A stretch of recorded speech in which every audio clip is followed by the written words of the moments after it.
ಶ್ರೀ ಮಹಾಲಕ್ಷ್ಮಿ ದೇವಸ್ಥಾನದ ಸಮುದಾಯ ಭವನ ನಿರ್ಮಾಣಕ್ಕೆ ಅಡಿಪಾಯ ಪೂಜೆಯನ್ನು ಶಾಸಕ ಗಣೇಶ್ ಹುಕ್ಕೇರಿ ಅವರು ನೆರವೇರಿಸಿದರು.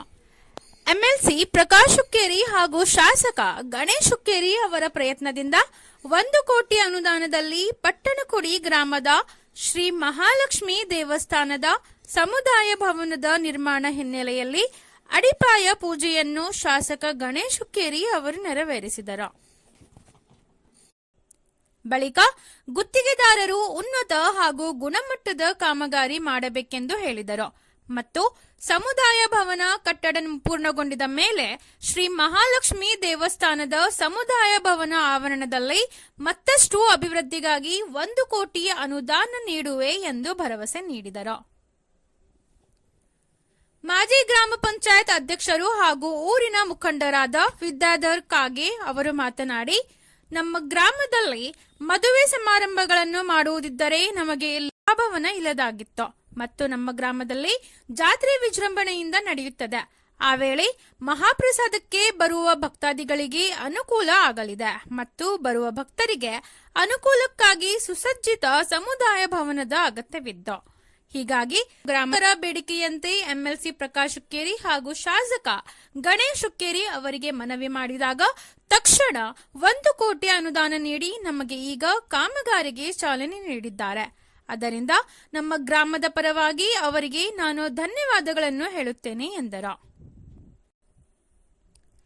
ಇದೇ ಸಂದರ್ಭದಲ್ಲಿ ಮಾಜಿ ಜಿಲ್ಲಾ ಪಂಚಾಯತ್ ಸದಸ್ಯರಾದ ಶ್ರೀಮತಿ ಶೈಲಜಾ ವಿದ್ಯಾಧರ್ ಕಾಗೆ, ಎಇ ಕೆಕೆ ಬಡಿಗೇರ್, ಗುತ್ತಿಗೆದಾರರು ರಾಜಶೇಖರ್ ಹಿರೇಮಠ್, ಬಾಳಾಸಾಹೇಬ್ ದಿವು ಕಾಗೆ, ರೋಹನ್ ಕಾಗೆ, ಸುಕುಮಾರ್ ಡಿಂಗರೆ, ರಾಜು ಕುರ್ನೆ, ಅನಿಲ್ ಮಾಳಿ, ಮಹಾವೀರ್ ಠಾನೆ, ಅಭಿಜಿತ್ ಗುರವ್, ರಾಜು ಮುಲ್ಲಾ, ಶಾನವಾಜ್ ಮುಲ್ಲಾ, ರಾಮಗೌಂಡ ಖೋತ್, ಸೂರಜ್ ಸುಲ್ತಾನ್ನವರ್, ಧನಂಜಯ್ ಠಾನೆ, ಪ್ರಮೋದ್ ಪಾಟೀಲ್, ಶಶಿಕಾಂತ್ ಅಕೊಳ್ತೆ, ರಾವ್ ಸಾಹೇಬ್ ಚಿಲಾಯಿ, ಚವಗೌಂಡ ವಾಘೆ, ಸುರೇಂದ್ರ ಚಿಲಾಯಿ, ಸದಾಶಿವ್ ಚಿಗ್ರೆ, ಮಹೇಶ್ ಭಾಗ್ಯವಾಡಿ, ಜಿತೇಂದ್ರ ಠಾನೆ, ಅವಧೂತ್ ಚಂದಗುಡೆ, ಶಾಂತಿನಾಥ್ ಕಾಗೆ ಹಾಗೂ ಗ್ರಾಮಸ್ಥರು ಸೇರಿದಂತೆ ಇನ್ನಿತರರು ಉಪಸ್ಥಿತರಿದ್ದರು. ದೇವಸ್ಥಾನಕ್ಕೆ 1 ಕೋಟಿ ಅನುದಾನ ಕೊಟ್ಟು ಇವತ್ತಿನ ದಿವಸ ಪಾಯಭರಣಿ ಕಾರ್ಯಕ್ರಮವನ್ನು ಯಶಸ್ವಿಯಾಗಿ ನಡೆಸಿಕೊಟ್ಟಂಥ ಗಣೇಶನ ಹುಕ್ಕೇರಿ ಧನ್ಯವಾದಗಳು.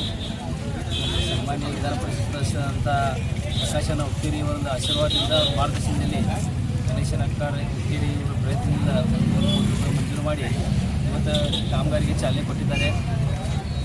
ಹಿರೇಮಠ ಅಂತೇಳಿ ಅವರು ಒಳ್ಳೆಯ ರೀತಿ ಕೆಲಸ ಮಾಡ್ತಾ ಇದ್ದಾರೆ ಮತ್ತು ಮುಂದೆ ಕೂಡ ಇದು ವ್ಯವಸ್ಥಿತವಾಗಿ ಚಲುವಾಗಿ ಕೆಲಸ ಮಾಡಿದ್ರೆ ಮತ್ತು 1 ಕೋಟಿ ರೂಪಾಯಿ ಕೊಟ್ಟ ಅಂತ ಹೇಳಿದರು.